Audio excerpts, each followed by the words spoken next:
अस्सलाम वालेकुम। उम्मीद है कि आप खैरियत से हैं। फिर से इस्तकबाल है आपके अपने यूट्यूब चैनल MR ऑफिशियल में। आज हम लोग पढ़ने वाले हैं 10th क्लास के Urdu book chapter number 11। Chapter number 11 हम लोगों के लिए बहुत ही ख़ास होने वाला है, क्योंकि आज का जो बहस है, आज का जो मौजू है, वो एक साइंस फील्ड के मुतालिक ये बहस है। आर्यभट्ट एक बहुत ही बड़े साइंसदान गुजरे हैं। ये हिंदुस्तान के हैं। सबसे बड़ी खुसूसियत तो ये कि वो ये हमारे हिंदुस्तान के हैं, और हिंदुस्तान इसी वजह से नहीं बल्कि बहुत सारे ऐसे वजूहात हैं जिनके वजह से ये हिंदुस्तान तमाम दुनिया में फाइक मुमताज़ है। और इसी तरह त्रेगना जो है, ये भी जगह साइंस के खोज के एतबार से, रिसर्च के एतबार से बहुत ही उम्दा जगह है, बहुत ही बेहतरीन जगह है। और खुश किस्मती कहिए कि ये जगह भी हमारे हिंदुस्तान में है। और वो हिंदुस्तान के किस खिते में है? पटना के ज़िला में वाक़े है। और आर्यभट्ट के उलूम से, उनके मालूमात से, उनके तहकीकात से आज बहुत सारे साइंसदान दुनिया के अंदर खिदमत अंजाम दे रहे हैं। उनके ही ईजाद करदा तमाम वो नुस्खे जो आज हम लोगों के लिए संग मील और सही साबित हो रहा है। इसी तरह 1500 साल पहले जो वो खोज किए हैं आर्यभट्ट ने, वो आज के दौर के साइंसदान उसी से मदद हासिल करके अपनी साइंसी मालूमात को दुनिया के अंदर फैला रहे हैं, लोगों की खिदमत और उनकी मदद और ताउन कर रहे हैं। चलिए हम लोग पढ़ लेते हैं कि आर्यभट्ट कौन है, कहाँ पैदा हुए और इनके बारे में क्या क्या खुसूसियात दी गई है किताबों में, इन्होंने क्या क्या लिखी और इन्होंने क्या क्या उमूर अंजाम दिए, उनको जान लेते हैं। ठीक है।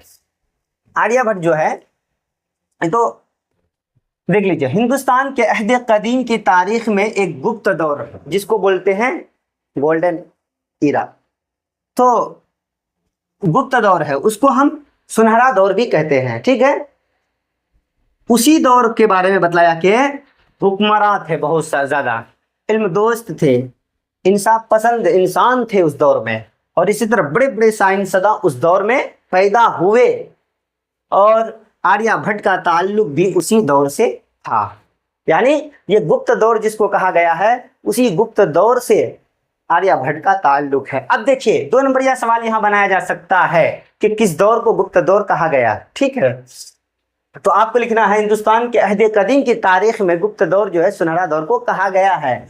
इसी तरह उस दौर की कुछ खुसूसियात दी गई है।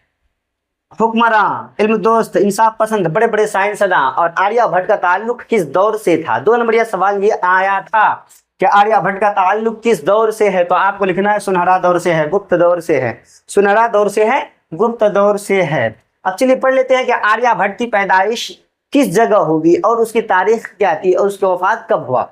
आर्यभट्ट की पैदाइश जो है पटना के मगरिब खगोल में हुआ, पटना के मगरिब खगोल में हुआ। और ये पैदाइश तारीख देख ले 476 ईस्वी में, 476 ईस्वी में, और इंतकाल 564 ईस्वी में। गोया कि उनकी टोटल उम्र जो होगी 88 साल उनकी उम्र होगी। यानी ये आर्यभट्ट की टोटल उम्र 88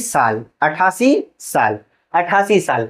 तो आपको 2 नंबरिया सवाल में ये पूछा जा सकता, ये ऑब्जेक्टिव में ये सवाल पूछा जा सकता है कि उसकी पैदाइश तारीख क्या है या वफात तारीख क्या है, या आर्यभट्ट ने टोटल उम्र कुल उम्र कितनी पाई। तो आपको 88 उसकी टोटल उम्र लिखनी है और 564 उसकी वफात की तारीख, देहांत जो भी है, और उसकी पैदाइश तारीख 476 ईस्वी। देखिए उनकी तहकीक, वो जो है ना, आर्यभट्ट एक जगह बनाए थे जहाँ से इल्म नुजूम और इल्म शमसी के मुताल्लिक और सैयारों और सितारों के मुताल्लिक, सूरज ग्रहण, चांद ग्रहण के मुताल्लिक जो मालूमात हासिल की, वो कहाँ बैठ करके, वो एक जगह है। चलिए अब मैं बतला देता हूँ।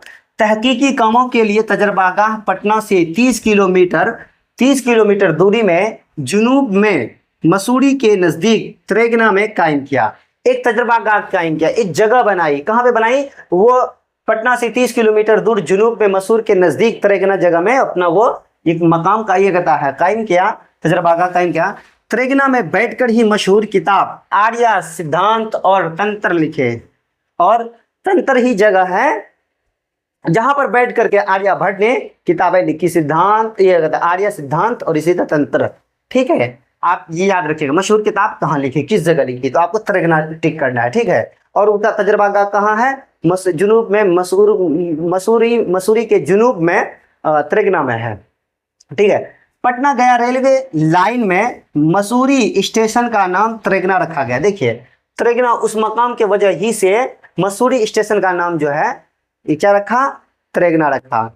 अब वो जो है तस्मिया अगर पूछ लिया जाए कि मसूरी स्टेशन का नाम क्यों रखा गया त्रिगना, इसलिए रखा गया कि तजर्बागाह जो आर्यभट्ट का है वो वही वाक़ है, और ये कई वजूह की वजह से बहुत ही फाइक है, बहुत ही मुमताज़ है, बहुत ही मारिफ व मशहूर है, इसी वजह से उसका नाम त्रिगना रखा गया। त्रिगना का अब ये बतला रहा है कि कहाँ ये लोकेशन इसका बतला रहा है कहाँ वाक़ है। त्रिगना जो है पश्चिम में सोन नदी है त्रिगना का, और पूरब में पुनपुन नदी। या ट्रिक देखिएगा, याद रहे त्रिगना कहाँ वाक़ है, वो दे देगा ऑप्शन में आपको, तो आप जो है 2 नंबरिया सवाल में ये आ सकता है। तो आप सोन नदी पश्चिम याद रखेगा, पुनपुन पश्चिम याद रखेगा, पुनपुन पूरब, पश्चिम में है सोन नदी और पूरब में है पुनपुन नदी के बीच जो है ये त्रिगना है। इस तरह आप एक कोड बना लीजिए, इस तरह इस कोड के माध्यम से आप इसको याद रख सकते हैं। ठीक है, अब देखिए त्रिगना की खुसूसियात बतलाई जा रही है कि वहाँ के मौसम कैसे होते हैं, वहाँ के आबो हवा का क्या माहौल है। तो वहाँ सालों भर मौसम साफ रहता है, और त्रिगना जो है हिंदी लफ्ज़ का एक हिंदी जुबान का एक लफ्ज़ है जिसका माना आता है तारे गिनना। त्रिगना का मतलब है तारे गिनना, यानी आर्यभट्ट जो है उस मकाम पर बैठ करके नज़ाम शमसी और सैयारों के मुतालिक जो अपनी खोज कर रहे थे, उसमें सर्च कर रहे थे, तो इसीलिए त्रिगना का जो है जगह का नाम रखा गया इस आर्यभट्ट की वजह से। और आर्यभट्ट जो है नज़ाम शमसी के मुतालिक, नज़ाम कमरी के मुतालिक जो उलूम हासिल किए सैयारों को देख करके, उसी की वजह से इसका नाम त्रिगना पड़ा। आर्यभट्ट 60 फीट की बुलंदी का एक टीला बनवाया जिस पर बैठकर वो रातों को तारों और सैयारों के बारे में तहकीकात किया करते थे। क्या करते थे? तहकीकात किया करते थे। आर्यभट्ट जो है 60 फीट के मकाम पर एक टीला बनवाया कि वहां से मौसम साफ रहेगा, बादल नहीं रहेगा, क्योंकि त्रिगना ऐसी जगह है जहाँ पे सालों साल बादल नहीं होता, बारिश नहीं होती थी, वहाँ पे मौसम बिल्कुल क्लियर रहता था। वहाँ पर वो बैठ करके इल्म इसके मुतालिक चांद, सूरज और सैयारों और इसी तरह पृथ्वी के मुतालिक वहाँ पर जो है मालूमात हासिल करते थे। तो त्रिगना है आर्यभट्ट की ही ये मेहरबानी है कि आज के साइंसदां जो चीज़ें जिस फील्ड में काम कर रहे हैं वो उनके ही खोज की हुई चीज़ों से मदद हासिल करके अपना काम कर रहे हैं। चलिए अब हम लोग पढ़ लेते हैं कि सूरज ग्रहण और चांद ग्रहण कैसे लगता है। ठीक है, देखिए अब हम लोग यहाँ पे सूरज के बारे में पढ़ लेते हैं कि सूरज ग्रहण कैसे लगता है। सूरज ग्रहण 2 तरह का होता है, एक होता है जुज़वी सूरज ग्रहण, एक होता है मुकम्मल सूरज ग्रहण। जुज़वी ये हो गया 1 नंबर, और यह है मुकम्मल सूरज ग्रहण। अब इन दोनों में फ़र्क मैं बतला देता हूँ। अभी सबसे पहले ये बतला दूँ कि सूरज ग्रहण कैसे लगता है।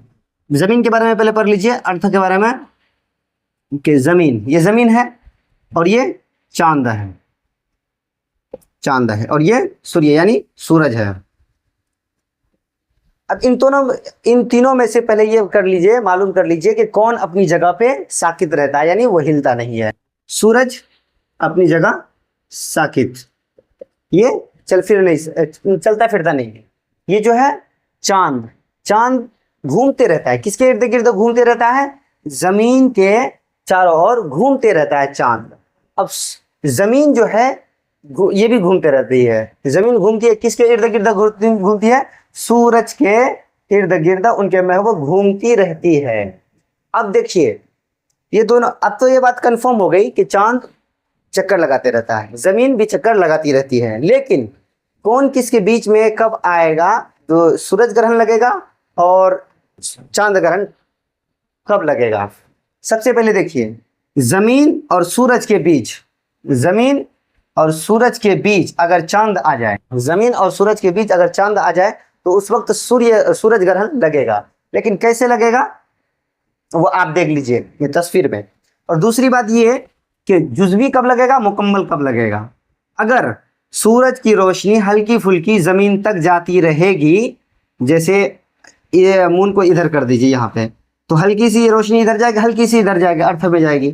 तो जब अर्थ में सूर्य की रोशनी जाएगी तो उस वक्त हल्की रोशनी के वक्त जुज़वी लगेगी।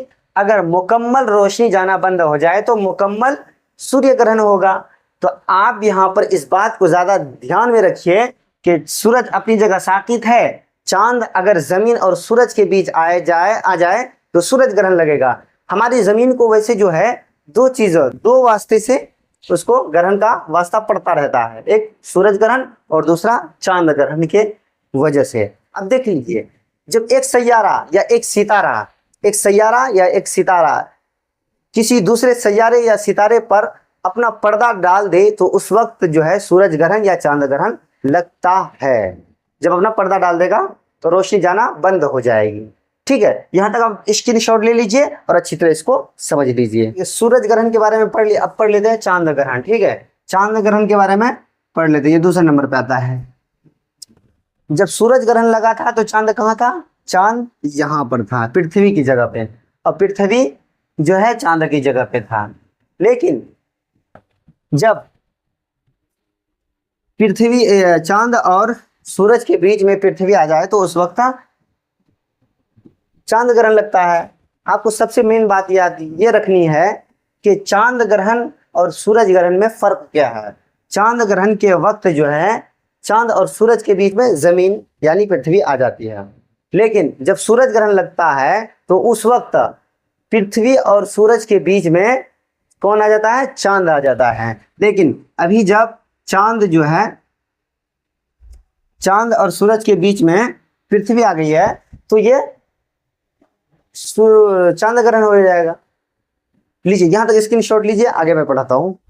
देखिए यहाँ हम लोग पढ़ लेते हैं कि 2009 में जो है सबसे बड़ा सूरज ग्रहण जो हुआ था 21वीं सदी के एतबार से, वो 22 जुलाई 2009 को हुआ था। 2009 22 जुलाई का 21वीं सदी का सबसे बड़ा सूरज ग्रहण था। ठीक है, इसके बारे में देखिए, अमेरिका के साइंस तहकीकी इदारा नासा है। ठीक है, आपको कमेंट बॉक्स में बतलाना है कि नासा का फुल फॉर्म क्या होता है। ठीक है, नासा का एक साइंसदान जे एंडरसन था, जो कि 20 सालों से ये 2009 में पेश आने वाला जो है सूरज ग्रहण के मुतालिक वो स्टडी कर रहा था, अपनी मतलब मालूमात हासिल कर रहा था कि कैसे आएगा, किस तरह उसको सॉल्व करना है। ठीक है, उसके बारे में उन्होंने कोई किताबें लिखी, कितने सफ़े के 200 सफ़ात के 200 पेजेस के किताबें उसने लिखी, और वो 2008 में ही उसको नोट्स को लिख करके पेश किया।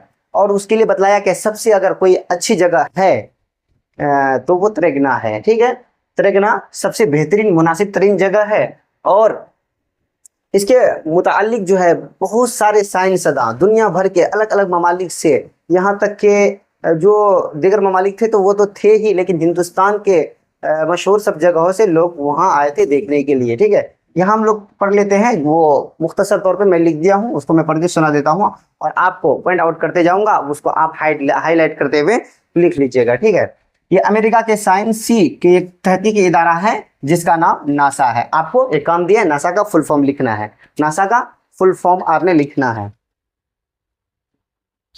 नासा का फुल फॉर्म आप कमेंट बॉक्स में लिख दीजिए ताकि मैं भी जानूं कि आप कहां तक जनरल नॉलेज के बारे में मालूमात रखते हैं। एंडरसन था, एंडरसन जो कि 20 सालों से 2009 में पेश आने वाले सूरज ग्रहण के बारे में स्टडी कर रहा था। और स्टडी करने का कब से शुरू किया था वो 2000 स्टडी करने के बाद 2008 में उन्होंने 200 सफ़ात यानी 200 पेजेस की एक रिपोर्ट तैयार की, और उस रिपोर्ट में ये बतलाया कि बेहतरीन तरीन मकाम, सबसे अच्छा मकाम जो है सूरज ग्रहण 2009 में होने वाले 22 जुलाई का सबसे अच्छा जगह कौन सी रहेगी, वो उसके लिए सबसे अच्छी जगह त्रिगना रहेगी।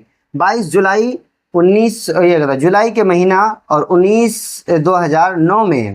2009 में पूरे महीना मुल्की और गैर मुल्की अखबारों में ये खबर जो है सूरज ग्रहण का खबर जो है टॉप पर था और लोग ज़राओ ब्लॉग की मदद से सुनते आ रहे थे कि 2009 को 22 जुलाई को सूरज ग्रहण लगने वाला है और लोग इस इंतज़ार में थे कि जब लगेगा तो हम देखने जाएंगे।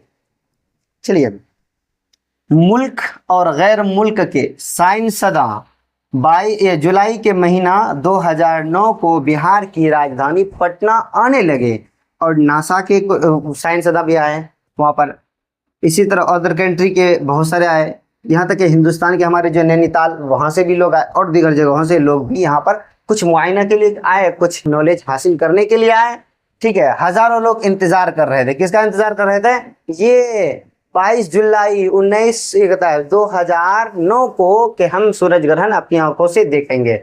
देखिए, सूरज ग्रहण के बारे में आता है कि नंगी आंखों से नहीं देखना चाहिए, उसके लिए एक कोई खास यंत्र तैयार किया जाता है जो साइंसदान या इसी तरह डॉक्टर परमिशन देते हैं कि इसकी मदद से देख सकते हैं, वरना आंखों की रोशनी उचक लेने और इसी तरह आंखों में दूसरी बीमारी पड़ने की खदशा होता है। ठीक है, आखिरकार जो है सुबह 5:29 और 58 का वो लम्हा आया कि जब लोग उतावले हो रहे थे कि देखेंगे, लेकिन क्या हुआ कि वो जो त्रिगना के बारे में तमाम साइंसदानों ने ये आंकड़ा लगाया था कि यहाँ का मौसम ठीक रहता है, लेकिन खुदा का करिश्मा देखिए कि बारिश हुई, जहाँ का मौसम सालों भर साफ शफाफ रहता था वहाँ पर भी त्रिगना में बारिश का मौसम छा गया, अब्र आलूद हो गया, लोग ना उम्मीद हो गए कि हम नहीं देख पाएंगे अपनी आंखों से, वो जाने लगे। देखिए, वापस देखने के लिए, दोबारा अगर देखने के लिए 123 सालों का इंतज़ार करना पड़ेगा। अब हम में से कौन 123 साल जिएगा भाई? अब कब होगा नहीं होगा, कोई